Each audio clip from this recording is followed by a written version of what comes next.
Good morning. നമ്മളിന്നിവിടെ വന്നിരിക്കുന്നത് വളരെ അഭിമാനമായിട്ടുള്ള ഒരു നിമിഷമാണ്. കാരണം നമ്മുടെ ക്യാമ്പിൽ നിന്നും ഒരു 32 പേരോളം ഗവൺമെന്റ് ജീവനക്കാരായിരിക്കുകയാണ്. അതിൽ ലാസ്റ്റ് ബാച്ച് നമ്മുടെ ഒരു 5 പേര് പോകുന്നുണ്ട്. അതിൽ ഒരാൾ വന്നിട്ടില്ല. അതിൽ സുജിത്ത്, ഗോകുൽ, ഷിജു, ആഷി, ഈ 4 പേര് നമ്മുടെ ക്യാമ്പിൽ സ്ഥിരമായിട്ട് വന്നുകൊണ്ടിരുന്ന് ഫിസിക്കൽ ടെസ്റ്റ് പാസ്സായതാണ്. വളരെ അഭിമാനം തോന്നുന്നുണ്ട് നമ്മുടെ സ്റ്റുഡൻസ് അത്ലറ്റിക് അക്കാഡമിയിൽ. കാരണം കുറേ 32ഓളം സ്റ്റുഡൻറ്റുകൾ ഗവൺമെൻറ് ജോലി കിട്ടുക എന്ന് പറയുന്നത് എന്നെ സംബന്ധിച്ചോളം വലിയൊരു കാര്യമാണ്. അതിലൊരു ഭാഗമാകാൻ കഴിഞ്ഞാൽ വളരെ അഭിമാനം തോന്നുന്നുണ്ട്. എന്തായാലും ഇവരിനെ കൊണ്ട് ഇവരുടെ അനുഭവങ്ങൾ, നമ്മുടെ സ്റ്റുഡൻസ് അത്ലറ്റിക് അക്കാഡമിയിൽ വന്നിട്ടുള്ള അനുഭവങ്ങൾ ഇവരിനെ കൊണ്ട് ഒരു 2 വാക്ക് പുതിയ കുട്ടികൾക്ക് പറയാൻ ഞാൻ ആഗ്രഹിക്കുന്നുണ്ട്. കാരണം ഒരിക്കൽ പറഞ്ഞതാണ്, എന്നിരുന്നാലും നമ്മുടെ അനുഭവങ്ങൾ ഇവിടെ വന്നിട്ടുള്ള എന്തൊക്കെയാണ് കാര്യങ്ങൾ, നമ്മൾ വർക്കൗട്ട് ചെയ്ത് എങ്ങനെയാണ്, അതിൻ്റെ ഗുണങ്ങൾ നമുക്ക് അവിടെ പോയി എങ്ങനെ കിട്ടി, അത് ഇവരുടെ വാക്കിൽ നിന്ന് നിങ്ങൾക്ക് മനസ്സിലാകും. എന്താ പറഞ്ഞാൽ നിങ്ങളെല്ലാം പുതിയ സ്റ്റുഡൻറ്റുകളാണ്. അതുകൊണ്ട് ഞാൻ പറയുന്നതിനേക്കാളും ഏറ്റവും കൂടുതൽ അനുഭവമുള്ളവർ പറയുന്നതാണ് കുറച്ചും കൂടി നല്ലത്. എന്തായാലും സുജിത്ത് തുടങ്ങാം. എന്തായാലും ഫസ്റ്റ് രാജേട്ടൻ താങ്ക്സ്. രാജേട്ടൻ കാരണമാണ് ഞങ്ങൾ ഡെയിലി വരും. രാജേട്ടൻ പറയുന്ന അതേപോലെയാണ് ഞങ്ങൾ ചെയ്തിട്ടുണ്ടായിരുന്നത്. ഞാൻ ഫസ്റ്റ് വരുമ്പോൾ വിചാരിച്ചിട്ടുണ്ടായിരുന്നു നമുക്ക് ആ 8 ഐറ്റം ഉണ്ടായിരുന്നത്, അതിനുവേണ്ടി ഇതൊക്കെ ചെയ്യണോ, അത് മാത്രം ചെയ്താൽ പോരെന്ന് നിങ്ങൾക്ക് ഇപ്പോഴും തോന്നുന്നുണ്ടാവും. നമ്മളിപ്പോൾ 8 ഐറ്റം അത് മാത്രം ചെയ്താൽ പോരെ, എനിക്ക് പല പ്രാവശ്യം തോന്നിയിട്ടുണ്ട്. പിന്നെ നമ്മളിവിടെ വരുന്നതാണ്, അപ്പോൾ അത് പ്രാക്ടീസ് ചെയ്തു. പക്ഷെ ഇവിടെ ചെയ്യുന്നതിൻ്റെ ഗുണം നമ്മൾ ഗ്രൗണ്ടിൽ പോയാൽ എന്താണ് ഇതിനൊക്കെ ചെയ്യിപ്പിക്കാൻ കാരണം ഞാൻ ഇപ്പോൾ ഫസ്റ്റ് 5 എനിക്ക് കിട്ടിയിട്ടുണ്ടായിരുന്നു. ഇപ്പോൾ ഞാൻ ഹൈ ജമ്പൊക്കെ ചാടുമ്പോൾ ബാക്കിയുള്ള പിള്ളേരെല്ലാവരും അവിടെ ഇരുന്ന് മൂവ് സ്പ്രേ ഒക്കെ അടിച്ച് കാലൊക്കെ മസിലൊക്കെ റിലാക്സ് ചെയ്തു. ഞാൻ എല്ലാം പ്രാക്ടീസ് ചെയ്ത് ചാടി കഴിഞ്ഞു. അതിന് മുണ്ടാണ്ട് പോയി അടുത്തൊരു ചാടണം നോക്കി നിൽക്കുമായിരുന്നു. ഒരു ടയേർഡ് ഒന്നുമില്ല. മെയിനായിട്ട് ടയർ റണ്ണിങ് സ്റ്റെപ്പിങ്ങും അതൊക്കെയാണ്. ഗോകുല് നല്ലൊരു അനുഭവമാണ്. കാരണം പറഞ്ഞാൽ ഗോകുലിന് ഒരുപാട് പറയാനുണ്ടാവും. കാരണം ഗോകുലിനെ സംബന്ധിച്ചോളം അന്ന് കൈവിട്ട് പോയൊരു സംഭവമാണ്. അത് എനിക്കും ഷിജുവിനും അവിടെ നിന്ന കുറേ ആളുകൾക്ക് മാത്രമേ അറിയുള്ളൂ. കാരണം അത് ദൈവത്തിന്റെ രൂപത്തിൽ നമ്മൾ അവിടെ എത്തിക്കാൻ പറ്റി എന്നുള്ളതാണ്. കാരണം അതൊരു ഭയങ്കര, നമുക്കത് ആലോചിക്കുമ്പോൾ തന്നെ ഭയങ്കര എന്താ പറയാ, അത് ഗോകുലിന്റെ 2 വാക്ക്. രാജേട്ടൻ ഭയങ്കര സംഭവമാണ്. ഞാന് ഇതിനൊക്കെ പറഞ്ഞാൽ ഭയങ്കര എക്സ്ട്രാ ഭയങ്കര ഫിറ്റായിട്ടുള്ള ആൾക്കാരാണ്. നമ്മള് തട്ടിമുട്ടി പോണ ആൾക്കാരായിരുന്നു. അപ്പോൾ ഇവിടുന്ന് ഞാൻ വരുമ്പോൾ തന്നെ ഇവിടെ ചാടാനൊന്നും ആദ്യം കിട്ടിയിട്ടുണ്ടായിരുന്നില്ല. ഹൈ ജമ്പൊക്കെ ഒരു 3-4 ജമ്പ് ചാടുമ്പോഴേക്കും ഒന്നും കിട്ടിയിട്ടുണ്ടായിരുന്നു. അപ്പോൾ അവിടെ പോയി ഹൈ ജമ്പ് പോയി, ലോങ് ജമ്പും പോയി, പിന്നെ ഇവിടെ ബോൾ ത്രോ ആണ്. അത് ഷോൾഡർ അടക്കമെന്ന് വിചാരിച്ച് ഫസ്റ്റ് എറിഞ്ഞ് കിട്ടിയില്ല. പിന്നെ നിൽക്കുമ്പോഴാണ് രാജേട്ടൻ വന്ന് ഒന്നുകൂടെ എറിയ പറഞ്ഞിട്ട് പറഞ്ഞു. അങ്ങനെ പോയി എറിഞ്ഞു. ഇവിടെ കിട്ടാത്തായിട്ട് അവിടെ പോയി കിട്ടി. അതൊരു ലക്കാണ്. പിന്നെ 1500 പിന്നെ അവസാനത്തെ ഐറ്റം. പിന്നെ റോപ്പ് ഞാൻ കയറി അവസാനം വരെ കയറി. പക്ഷേ അവസാനം വെച്ച് കൈ ഒരു പ്രശ്നമായി കിട്ടിയില്ല. പിന്നെ 1500 ഇവിടുത്തെ ടയർ റണ്ണിങ് സ്റ്റെപ്പിങ് ഇവിടുത്തെ പ്രാക്ടീസ് കാര്യം കൊണ്ട് 1500 നോക്കി എടുക്കാൻ പറ്റി. അപ്പോൾ രാജേട്ടനെ സഹായിച്ചത് ഞാൻ ഇവിടെ വന്നിട്ടില്ല പറഞ്ഞാൽ ഈ സാധനം എനിക്ക് ചിലപ്പോൾ കിട്ടിയിട്ടുണ്ടായിരുന്നു.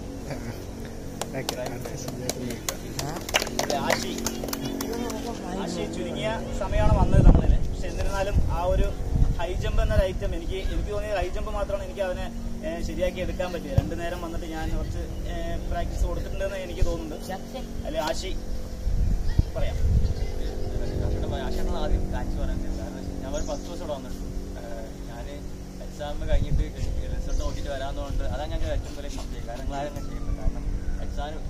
കാരണം എക്സാമിന് വേണ്ടി മാത്രമല്ല, നമ്മുടെ ബോഡി ഫിറ്റ്നസിന് കൂടി ഏറ്റവും ഭയങ്കര ഉപകാരം. ഇവിടെ രാഷ്ട്രീയം ചെയ്യുന്ന എല്ലാ ഐറ്റംസ് ആയിക്കോട്ടെ നമുക്ക് എക്സാമിന് ഒരു ആർമിൻ്റെയോ അല്ലെങ്കിൽ പോലീസിൻ്റെയോ വേണ്ടി മാത്രമല്ല, ഫ്യൂച്ചറിലും ആ ഒരു നല്ല രീതിയിൽ ബോഡി മെയിൻറ്റെയിൻ ചെയ്യാൻ എല്ലാം കൊണ്ടും ജിമ്മിനൊന്നും പോകണം. ഇവിടെ വന്ന് നല്ല രീതിയിൽ ട്രെയിൻ ചെയ്യാൻ തന്നെ മതി.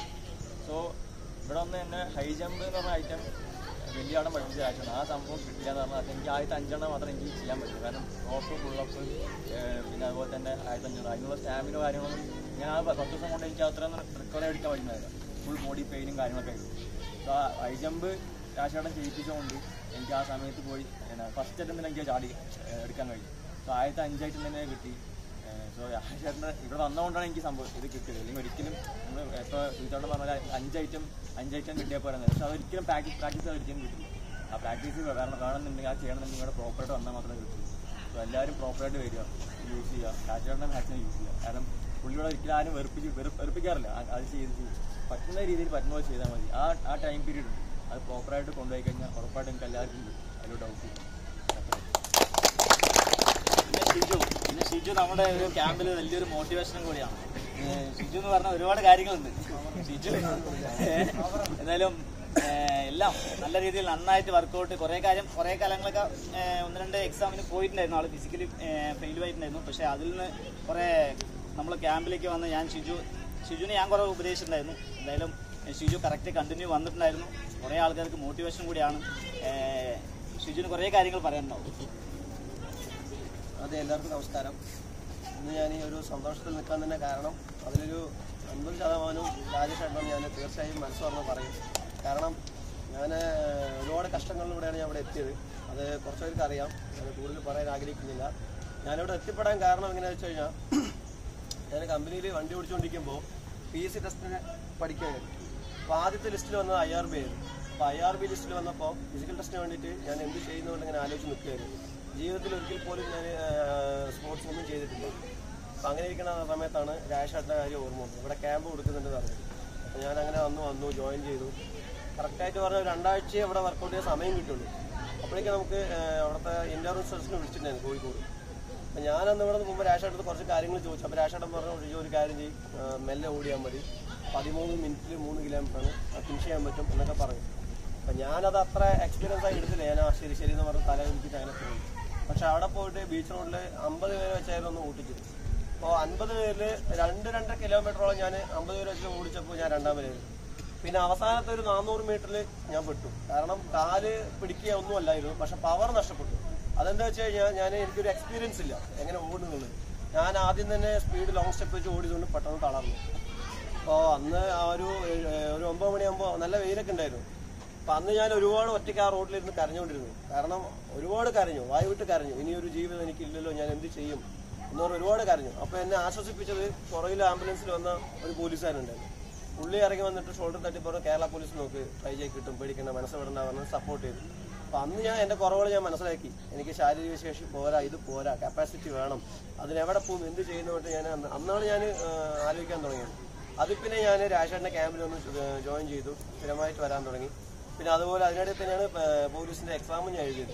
അപ്പോൾ എഴുതിയപ്പോൾ ഏകദേശം റാങ്ക് ലിസ്റ്റ് വരുന്നുള്ളൊരു പ്രതീക്ഷ ഉണ്ടായിരുന്നു. അപ്പോൾ തന്നെ ഓഗസ്റ്റ് മാസം തന്നെ ഞാൻ ഇവിടെ ക്യാമ്പിൽ ജോയിൻ ചെയ്തു. പിന്നെ 8 മാസത്തോളം എല്ലാവർക്കും അറിയാം ഞാനിവിടെ ചത്തുകൂത്തി കഷ്ടപ്പെട്ടു. ഒരു ഐറ്റം പോലും കിട്ടാതെ വന്നവനാണ് ഞാൻ. പിന്നെ അവസാനം ഞാൻ ഫിസിക്കൽ ടെസ്റ്റ് നടന്ന് പോകുമ്പോൾ 8 ഐറ്റവും ചെയ്യാൻ പറ്റും എന്നുള്ളൊരു കപ്പാസിറ്റിയിലേക്ക് ഞാൻ വരാൻ തന്നെ കാരണം അത് രാജേഷേട്ടൻ്റെ വലിയൊരു സപ്പോർട്ട് തന്നെയാണ്. അതെനിക്ക് പറയാതിരിക്കാൻ വയ്യ. അപ്പോൾ രാജേഷേട്ടന് ഒരുപാട് നന്ദി അറിയിക്കുകയാണ്, പറയാൻ വാക്കുകളില്ല. പിന്നെ നിങ്ങളെല്ലാവരോടും പറയാനായിട്ട് ഞാൻ ആഗ്രഹിക്കുന്നത്, നമ്മൾക്ക് കിട്ടുന്ന അവസരങ്ങൾ, ഏത് അവസരങ്ങൾ കിട്ടുകയാണെങ്കിലും അതാണ് നമ്മുടെ ഫൈനൽ എന്ന് നോക്കിക്കണ്ടുകൊണ്ട് നമ്മൾ എല്ലാത്തിലും ആത്മധൈര്യത്തോടു കൂടി വർക്ക് ചെയ്യുക. പഠിക്കാനാണെങ്കിലും അത് ഫിസിക്കലാണെങ്കിലും നല്ല ആത്മവിശ്വാസത്തോടെ തന്നെ ചെയ്യുക. എനിക്ക് കിട്ടിയിട്ടേ മറ്റുള്ളവർക്ക് കിട്ടുള്ളൂ എന്നുള്ളൊരു കോൺഫിഡൻസ് നമ്മുടെ മനസ്സിലാദ്യം കൊണ്ടുവരിക. നമ്മൾ ചിലപ്പോൾ നമ്മളെ ഒരു പരിശീലന ടെസ്റ്റിന് പോകുമ്പോൾ നമ്മളെക്കാളും ഹൈറ്റുള്ളവരും ആരോഗ്യമുള്ളവരൊക്കെ കാണുമ്പോൾ നമുക്ക് ഓട്ടോമാറ്റിക്കായിട്ട് പേടിയുണ്ടാവും. കാരണം ഞാൻ പോലീസിന് ഫിസിക്കൽ ടെസ്റ്റിന് പോയപ്പോൾ എനിക്ക് അതൊരു ഫീൽ ചെറുതായി തോന്നി. പിന്നെ ഞാൻ ഇവിടുന്ന് പോകുമ്പോഴേ മനസ്സിനെ പാകപ്പെടുത്തിയിട്ടാണ് പോയത്. കാരണം എനിക്ക് കിട്ടില്ലെങ്കിൽ ആ ഗ്രൗണ്ടിൽ വേറെ ആർക്കും കിട്ടില്ല എന്നുള്ളൊരു ധൈര്യം എനിക്കുണ്ടായിരുന്നു. ആ ഒരു കോൺഫിഡൻസിൽ പോയി രാജേഷേട്ടൻ ഇവിടുത്തെ കറക്റ്റായി കാര്യങ്ങൾ പറഞ്ഞു. ഷിജു രാവിലെ സ്ട്രക്ചർ ചെയ്യണം, കറക്റ്റായിട്ട് നമ്മുടെ ഇവിടുത്തെ വർക്കൗട്ടൊക്കെ ചെയ്തിട്ട് വേണം അവിടെ ഓടാൻ, ചെസ്റ്റ് നമ്പർ മേടിക്കാൻ, എല്ലാ കാര്യങ്ങളും പറഞ്ഞു തന്നു. അപ്പോൾ അതുപോലെ തന്നെ ഞാൻ പോയി എൻ്റെ കൂടെ ഫിസിക്കൽ ടെസ്റ്റ് ഉണ്ടായിരുന്നു നമ്മുടെ വിബി, അതുപോലെ ഗോകുല്, പിന്നെ നമ്മുടെ നേരത്തെ ക്യാമ്പിൽ വന്ന ജ്യോതിഷ് പറയും. ഞങ്ങൾ 4 പേരായിരുന്നു. അപ്പോൾ 4 പേരിനെ ഞാൻ എല്ലാവരും വിളിച്ച് സ്ട്രക്ചർ ചെയ്യാനായിട്ട് ഒരു ഭാഗത്തുനിന്ന് സ്ട്രക്ചർ ചെയ്തു. എല്ലാവരും നോക്കുന്നുണ്ടായിരുന്നു നമ്മൾ സെപ്പറേറ്റ് ആയി സ്ട്രക്ചർ ചെയ്യുന്നതൊക്കെ. അപ്പോൾ സ്ട്രക്ചർ ചെയ്തു, ചെസ്റ്റ് നമ്പർ മേടിച്ചു. ആദ്യം പങ്കെടുത്ത 100 മീറ്റർ ആയിരുന്നു. ആ 100 മീറ്റർ, അതായത് ഒരു മത്സരം പറയുമ്പോൾ നമ്മളായിരിക്കും അവിടെ ആദ്യം എത്തുന്നുള്ളൊരു വാശി നമ്മുടെ മനസ്സിൽ വേണം. അല്ലാതെ അവിടെ പോയിട്ട് നമ്മൾ മറ്റുള്ളവരെ കണ്ട് തളരുകയോ കുഴയുകയോ ഒന്നും പാടില്ല. മനസ്സിന് നമ്മൾ നല്ല ബലം കൊടുക്കുക. എന്നിട്ട് 100 മീറ്റർ നമ്മൾ പരമാവധി ഞാൻ തന്നെയാണ് ഇതിൽ ഫസ്റ്റ് ചെയ്തത്. ആ 100 മീറ്റർ ഫസ്റ്റ് അടിച്ചപ്പോൾ സത്യം പറഞ്ഞാൽ എൻ്റെ ശരീരത്തിൽ ഒരു ട്രാൻസ്ഫോമർ ഫിറ്റ് ചെയ്ത പോലെ. കാരണം എനിക്ക് അത്രയും പോസിറ്റീവ് എനർജി ആയിരുന്നു. ഇനി എന്ത് വന്നാൽ ഞാൻ ചെയ്യുന്നുള്ളൊരു ആ എനർജി ആയിരുന്നു. പിന്നെ ഓരോരോ ഐറ്റം ചെയ്യുമ്പോൾ ഫസ്റ്റ് ടൈം തന്നെ എല്ലാം ക്ലിയർ ചെയ്ത് തന്നു. അത് വല്ലാത്തൊരു നിമിഷമായിരുന്നു. എനിക്കത് പറഞ്ഞറിയിക്കാൻ പറ്റില്ല. അതിൽ തന്നെ പാസ്സായത് ഞാൻ അറിയിച്ചത് അമ്മനെ വിളിച്ച് അറിയിച്ചു. എനിക്ക് കണ്ണൊക്കെ നിറഞ്ഞുപോയി. ഇതുപോലുള്ള ഒരുപാട് ചാൻസുകൾ, അതുപോലെ ഒരുപാട് അവസരങ്ങൾ നിങ്ങൾക്കുണ്ടാകട്ടെ ഞാൻ ആത്മാർത്ഥമായി ആഗ്രഹിക്കുകയാണ്. എല്ലാവരും കിട്ടുന്ന ചാൻസ് കളിക്കാതെയും മറ്റുള്ള മൊബൈലിൽ നോക്കാതെയും മറ്റുള്ള സമയം ചിലവ് വേസ്റ്റ് ആക്കരുത്. കാരണം സമയവും തിരമാലയും നമുക്ക് കിട്ടില്ല എന്നാണ് പറയുന്നത്. അപ്പോൾ നമ്മൾ സമയത്തിൻ്റെ മൂല്യം മനസ്സിലാക്കിക്കൊണ്ട് കിട്ടുന്ന സമയം പഠിക്കാനും അത്യാവശ്യം നമ്മുടെ കൂട്ടത്തിൽ തന്നെ നന്നായി പഠിക്കുന്നവരുമായിട്ട് കമ്പൻസേറ്റ് ചെയ്ത് എത്രയും പെട്ടെന്ന് കഴിവതും നമ്മൾക്ക് ഇപ്പൊ എത്രയാണ് ഏജ്, അപ്പൊ നമ്മൾ കണക്കാക്കിയാൽ കൂടിപ്പോയ 2 വർഷത്തിനുള്ളിൽ തന്നെ സർവീസിൽ എങ്ങനെ കയറി പറ്റണം, കുടുംബത്തിനെ കൈവരിച്ച് ഉയർത്തണം, നമ്മളെ പ്രതീക്ഷയാണ് നമ്മുടെ അച്ഛനമ്മമാർക്ക് എന്നുള്ള ബോധം നമുക്ക് ആദ്യം ഉണ്ടാവും. അതാണ് നമ്മുടെ ഏറ്റവും വലിയ വിജയം. അതുണ്ടെങ്കിൽ മാത്രം ബാക്കി എല്ലാ കാര്യങ്ങളും നമുക്ക് ജോലി ഉണ്ടെങ്കിൽ അടിസ്ഥാനമായിട്ട് ബാക്കി എല്ലാം നമുക്ക് വരും. അത് നിങ്ങൾക്ക് ആ പ്രായത്തിലെത്തുമ്പോൾ അറിയും. അപ്പോൾ എനിക്ക് നിങ്ങളോട് ഒന്നേ പറയാനുള്ളൂ, പരമാവധി കിട്ടുന്ന ചാൻസ് ആദ്യം തന്നെ ക്ലിയർ ചെയ്യുക. അടുത്ത വർഷം നോക്കാം, അടുത്ത ചാൻസ് നോക്കാമെന്ന് പറഞ്ഞിട്ട് നിങ്ങൾ ഒരിക്കലും പഠിക്കരുത്. കാരണം ഇതെൻ്റെ 30ാമത്തെ വയസ്സാണ്, ഞാൻ ലാസ്റ്റ് ചാൻസിലാണ് പിടിച്ചിരിക്കുന്നത്. ദൈവത്തിനൊരു അനുഗ്രഹം ഉള്ളതുകൊണ്ട് മാത്രമാണ് ഞാൻ ഇവിടെ നിൽക്കുന്നത്. അപ്പോൾ എല്ലാവരോടും ഇത് മാത്രമേ ഞാൻ ഷെയർ ചെയ്യാൻ ആഗ്രഹിക്കുന്നു. രാജേഷേട്ടൻ പറയുന്നത് കാലത്ത് കൃത്യമായി വരിക, പറയുന്നത് അനുസരിക്കുക. നിങ്ങൾക്ക് നല്ലതിന് വേണ്ടി പറയാണ്. നിങ്ങൾക്ക് നല്ലൊരു ലൈഫ് ഉണ്ടാവും. കാരണം നിങ്ങളിപ്പോൾ ഞങ്ങൾ ഇതുപോലെ ജോലി കിട്ടിയിട്ട് പോകുന്ന ഒരു സന്ദർഭം എത്തുമ്പോൾ നിങ്ങൾക്കറിയാം എന്താണ് രാജേഷേട്ടൻ ചെയ്തെന്ന്. രാജേഷേട്ടൻ വേണമെങ്കിൽ പറഞ്ഞിടേണ്ട ആവശ്യമില്ല. ഒരുപാട് ആൾക്കാർ രാജേഷേട്ടൻ വിമർശിക്കുന്നവരുണ്ട്, പുച്ഛിക്കുന്നവരുണ്ട്. പക്ഷെ പുള്ളി അതൊന്നും ആലോചിക്കുന്നില്ല. നമുക്ക് വേണ്ടി രാവിലെ ഡെഡിക്കേറ്റായി വന്ന് കാര്യങ്ങൾ പറഞ്ഞു തരുന്നുണ്ട്. നമ്മുടെ കുടുംബത്തിലൊരാൾ പോലും ചിലപ്പോൾ ഇങ്ങനെ ചെയ്തു തരുന്നില്ല.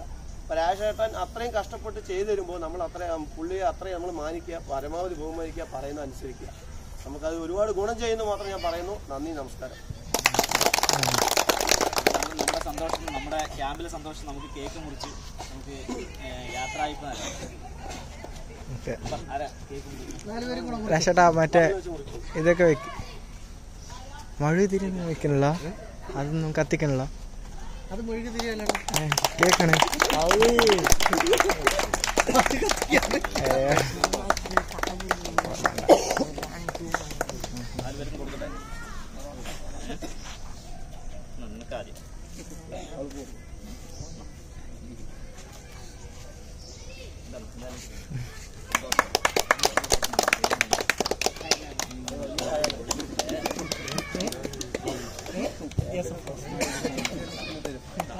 അതുകൊണ്ട് അടുപ്പ് വന്നില്ല.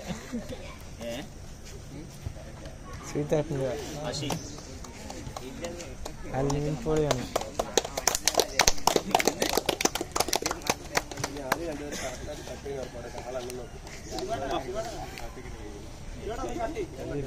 വീഡിയോ പോസ് ചെയ്യട്ടെ.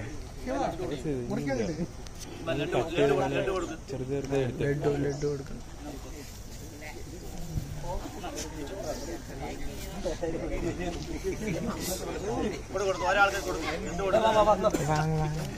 ഓരോരുത്തർ വന്നാ അതായത് നമ്മുടെ